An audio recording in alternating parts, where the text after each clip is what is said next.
नमस्कार दोस्तों, आप सभी का स्वागत है हमारे YouTube चैनल मान्या लाल किताब रेमेडीज में। आज मैं आपके साथ बात करने जा रहा हूं तुला राशि के बारे में और आज का मुख्य टॉपिक होगा शनि ग्रह का अस्त होना।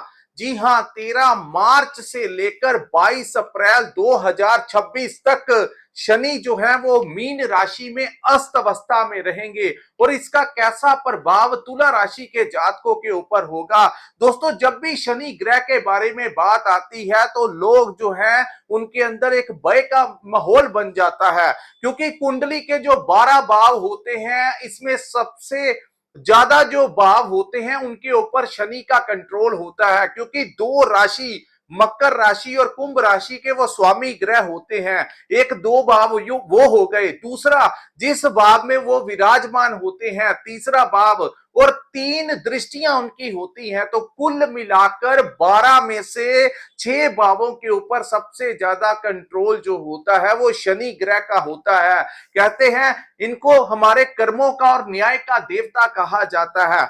तो इसका अस्त होना अपने आप में एक प्रभाव जो है आपकी राशि के ऊपर होने जा रहा है। तो दोस्तों, आइए समझते हैं जब भी ये ग्रह अस्त क्यों होते हैं। क्योंकि जब भी सूर्य ग्रह जो कि अग्नि तत्व के ग्रह हैं, जब भी वो शनि के साथ विराजमान होते हैं तो अपनी प्रचंड अग्नि के कारण वो शनि को अस्त अवस्था में डाल देते हैं, यानी बलहीन कर देते हैं। तो यहां पर क्योंकि अभी वो छठे भाव में आप लोगों के लिए बहुत अच्छा गोचर था उनका, लेकिन कुछ शॉर्ट टर्म के लिए यानी 13 मार्च से लेकर 22 अप्रैल तक का जो समय होगा इसमें कुछ मामलों में आप लोगों को कुछ सतर्क रहने की जरूरत है। सो ज्योतिष का एक जो असली नियम होता है कि आप लोगों को मार्गदर्शन करना, आपको अपना आईना दिखाना कि जो भविष्य है, जो आने वाला कल है, उसमें आपको किस प्रकार से अपनी स्थितियों को मैनेज करके चलना होगा। और यकीन मानिए,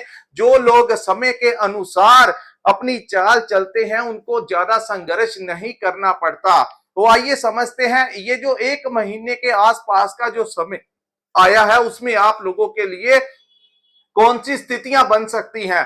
तो दोस्तों, ये जो सामने आपके मैंने कुंडली बनाई है ये आपकी चंद्र राशि के अनुसार तुला राशि की कुंडली है। जिनकी जन्म राशि तुला है, जिनकी नाम से तुला राशि है, और उससे भी ज्यादा इंपॉर्टेंट अगर आपका लगन भी तुला है तो ये पूरी की पूरी बातें आपके ऊपर इंप्लीमेंट होती हुई दिखाई देंगी। तो आइए समझते हैं। दोस्तों, शनि ग्रह आपके छठे भाव में विराजमान है और कहते हैं कि शनि जब छठे भाव में विराजमान होते हैं तो रोग ऋण और शत्रु जो है उसका वो नाश कर देते हैं। यहां पर बैठे शनि स्वयं में एक राजयोग का निर्माण करते हैं और 70% कुंडली में अपना नियंत्रण जो है वो पकड़ बना लेते हैं, यानी कि छठा भाव शनि का उच्च का भाव होता है। तो उस भाव में शनि का अस्त अवस्था में आना, अब स्थितियां किस और कुछ समय के लिए जाएंगी। तो सबसे पहले समझते हैं दोस्तों, शनि जो है वो आपके चतुर्थ भाव के स्वामी है। 4th हाउस जो होता है हमारी माता का भाव होता है, हमारी नई प्रॉपर्टी का भाव होता है और हमारे वाहन सुख का भाव होता है। तो कहीं ना कहीं आपको अपनी माता की हेल्थ को लेकर थोड़ा सा ध्यान रखना होगा। उनकी मेडिकल के ऊपर उनका आपका खर्च होने की संभावनाएं हैं। दूसरा, यहां पर अगर आप कोई नया प्रॉपर्टी लेना चाहते हैं या अपना कोई पुराना प्रॉपर्टी बेचना चाहते हैं तो कुछ समय के लिए आपको थोड़ा सा ध्यान रखना होगा और सतर्क ये रहना है कि कहीं जो प्रॉपर्टी आप नई खरीदने लगे हैं वो कोई आपको महंगे दाम में ना बेच जाए। या अगर आप अपनी कोई पुरानी प्रॉपर्टी बेचना चाहते हैं तो इस समय हो सकता है कि कोई ऐसा क्लाइंट आपको मिल जाए जो आपकी महंगी प्रॉपर्टी जो है वो कम दाम में ले जाए। तो अगर प्रॉपर्टी के मामले में अगर आप कुछ करना चाहते हैं तो बड़ा सतर्क रहकर इस समय आपको करना होगा, अन्यथा 22 अप्रैल के पश्चात का समय आपके लिए उत्तम रहेगा। अब मैं आपको बताऊंगा ये भाव जो है वाहन सुख का भी भाव है। तो वाहन जो है आपको थोड़ा ध्यान से चलाना होगा। ड्राइव करते हुए तेज गाड़ी जो है वो नहीं चलानी है। कोशिश कीजिए इन दिनों आप पब्लिक ट्रांसपोर्टेशन का इस्तेमाल कर लीजिए या किसी के साथ बैठकर चले जाइए। तो कुछ चीजों में आपको थोड़ा सा सतर्क रहने की जरूरत है। उसके बाद शनि जो है वो आपके पंचम भाव के स्वामी है, जहां पर राहु विराजमान है। लेकिन अब शनि अस्त अवस्था में होने के कारण पंचम भाव से संबंधित कुछ फल जो है, यानी कि पंचम भाव जो है वो आपकी संतान का भाव है, तो अपने बच्चों को लेकर आपके मन में कुछ चिंताएं रह सकती हैं। उनकी हेल्थ का आपको ध्यान रखना होगा, और ये ध्यान रखना होगा कि कहीं वो किसी गलत संगत में ना चले जाएं। उनके करियर को लेकर, उनकी मैरिज को लेकर कुछ ना कुछ आपके दिमाग में इन दिनों परेशानी रह सकती है। लेकिन ये चीजें जो है वो परमानेंट नहीं होगी दोस्तों, ये कुछ समय के लिए ये समय आया है, और आपको थोड़ा सा समय जो है वो बड़ा मैनेज करके चलना होगा। कुछ गलतियां यानी कि आपको नहीं करनी है।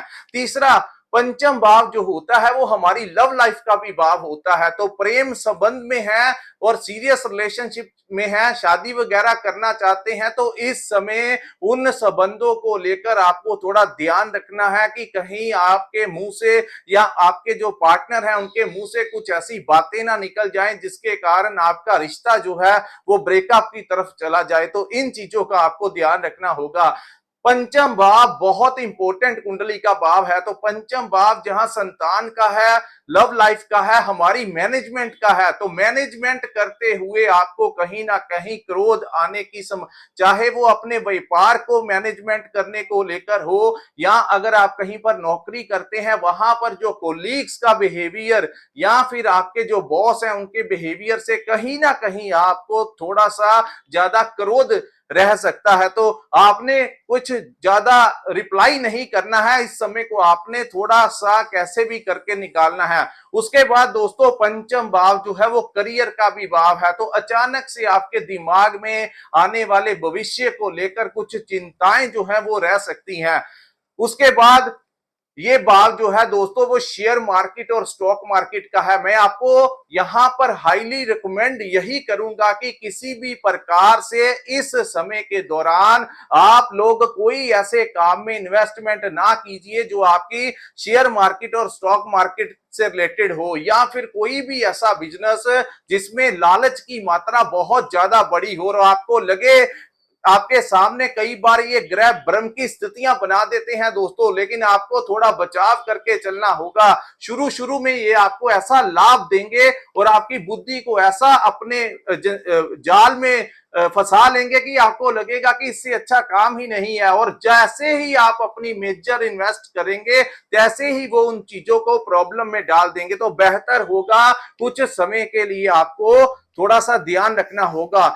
अब मैं आपको बताऊंगा कि छठे भाव में शनि को उच्च का क्यों कहा जाता है। दोस्तों, छठा भाव जो होता है ये रोग, ऋण और शत्रु का भाव होता है।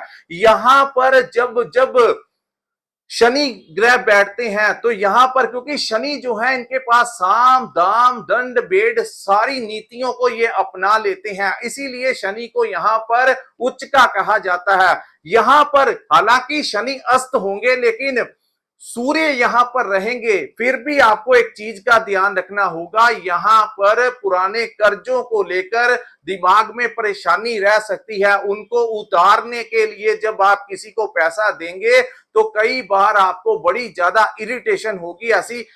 यहां पर किसी को उधार पैसा आपने नहीं देना है। दूसरा, अपनी हेल्थ का आपको ध्यान रखना होगा। हेल्थ के प्रति आपको किसी भी प्रकार से, जिस प्रकार आपके जीवन में काम काज जो है, आपका जो परिवार है उसकी इंपॉर्टेंस है, उसी प्रकार दोस्तों हेल्थ बड़ी इंपॉर्टेंट चीज है। तो अपनी हेल्थ को लेकर अगर आपकी बॉडी में कहीं कोई दर्द है तो तुरंत डॉक्टर से उसका इलाज करवाना चाहिए। किसी भी चीज को इग्नोर करना उत्तम नहीं है। यहां पर आपका खर्च जो है वो मेडिसिन के ऊपर होने की संभावनाएं दिखाई दे रही है। मैं फिर से कहूंगा, फिजिकली फिटनेस के लिए कुछ ना कुछ एक्सरसाइज आप लोगों को करनी चाहिए, ताकि कर्मों के अनुसार जो है आप ग्रहों के प्रभाव को कम कर पाए। अगर आप उस काम में मेहनत करेंगे तो यहां पर आपको प्रॉब्लम आगे चलकर नहीं आएगी। तीसरा यहाँ पर रोग ऋण और शत्रु। दोस्तों शत्रु क्या होते हैं? जो हमारे ऊपर दिमाग के ऊपर प्रेशर देते हैं। जैसे कर्जा हो गया तो कर्जे को लेकर परेशानियां रह सकती हैं। जिन लोगों से आपने पैसा लिया है वो दोबारा से आपके पास आपसे पैसा मांगने आ सकते हैं। चाहे वो आपके कोई दोस्त मित्र हो, चाहे वो आपने कहीं किसी बैंक से लिया है तो वहां पर भी ऐसी स्थितियां बन सकती हैं।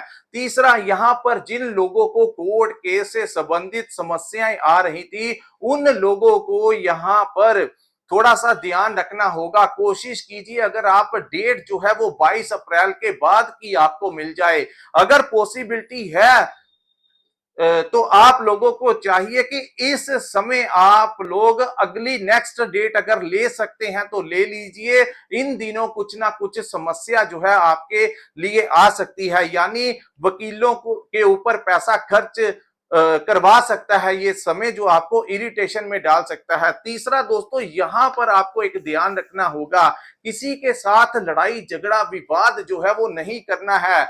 चाहे वो आपके कॉम्पिटिटर्स हो, चाहे वो आपसे जेलसी करते हो। यकीन मानिए अगर आप शांत रहेंगे तो यहां पर जैसे ही शनि एक्टिवेट दोबारा से होंगे, उन लोगों को जो इन दिनों आपको परेशान कर रहे हैं उन लोगों को मुंह की खानी पड़ेगी। तो कई बार समय के अनुसार उचित ठीक रहिए ताकि आपको यहां पर आगे चलकर डिस्टरबेंस ना आए। खुद किसी भी प्रकार से आपने रिवेंज लेने का कोशिश नहीं करना।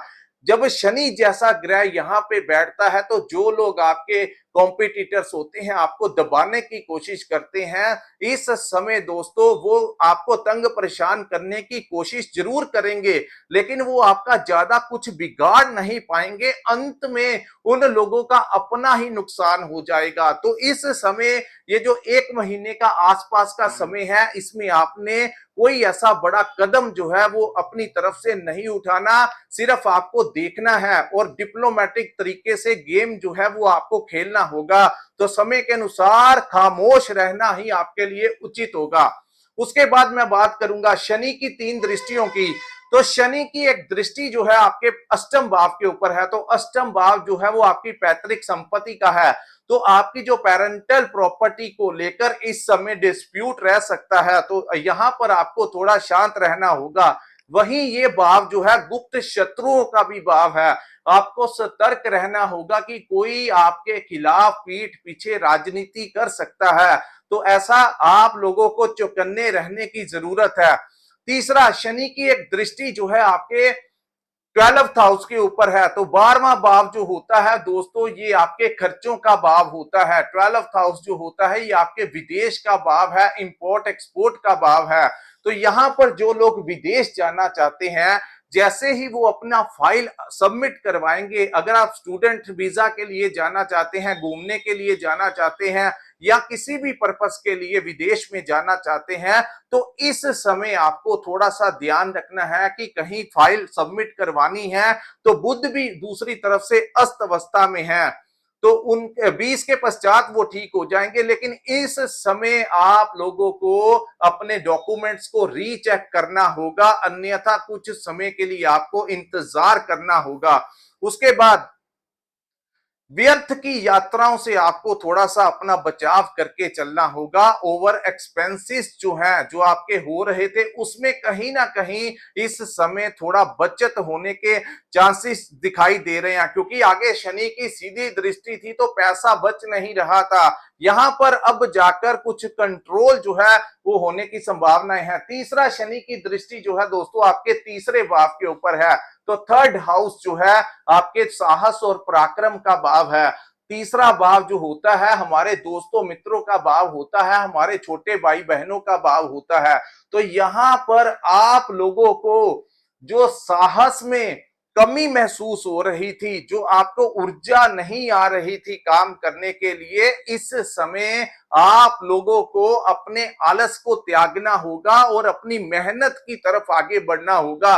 दोस्तों शनि जहां पर बैठते हैं और जहां पर दृष्टियां डालते हैं, उनके प्रभाव यहाँ पर देखने को मिलते हैं। और तीसरी दृष्टि जो होती है इनके इसकी कुदृष्टि होती है। यहाँ पर शनि के अस्त होने के कारण कुछ चीजों से आपको लाभ भी होगा और कुछ चीजों को लेकर आपको सतर्क रहना होगा।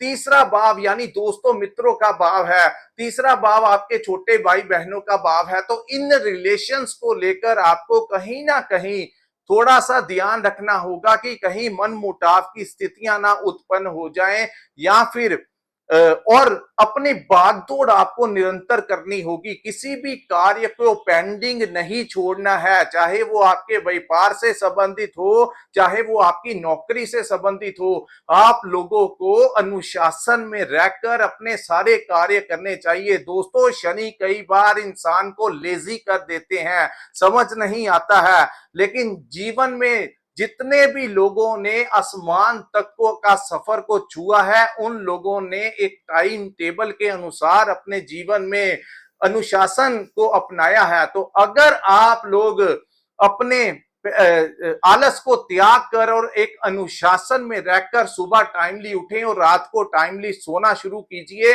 और दूसरा, आप टाइम टेबल के अनुसार अगर अपने जीवन में आगे बढ़ते हैं तो आप यकीन मानिए वही कर्मों के कारण आप लोग ग्रहों के प्रभाव से अपने आप को काफी हद तक बचा सकते हैं। तो बेहतर होगा आलस को त्यागना है और टाइम टेबल और अनुशासन के अनुसार चलना है। बड़े लालच में नहीं आना है। लॉन्ग टर्म पीरियड में इन्वेस्ट कर सकते हैं, लेकिन शॉर्ट टर्म पीरियड में आपका इन्वेस्ट इस समय करना आपके लिए उचित नहीं होगा। तो दोस्तों ये था तुला राशि वालों के लिए शनि अस्त का कैसा प्रभाव रहेगा। अगर ये वीडियो आपको अच्छा लगा हो तो कृपया इस वीडियो को लाइक कीजिए, हमारे चैनल को सब्सक्राइब कीजिए और नीचे कमेंट सेक्शन में कमेंट करके जरूर बताइए कि आपको ये वीडियो कैसा लगा। और जिन्होंने अपनी कुंडली का विश्लेषण करवाना होगा, स्क्रीन के ऊपर जो नंबर दिया है वहां पर व्हाट्सएप के जरिए आप हमारे साथ संपर्क करके अपनी कुंडली का पूर्ण विश्लेषण करवा सकते हैं। इसी के साथ इस वीडियो को मैं विराम लगाता हूं। नमस्कार, जय माता दी।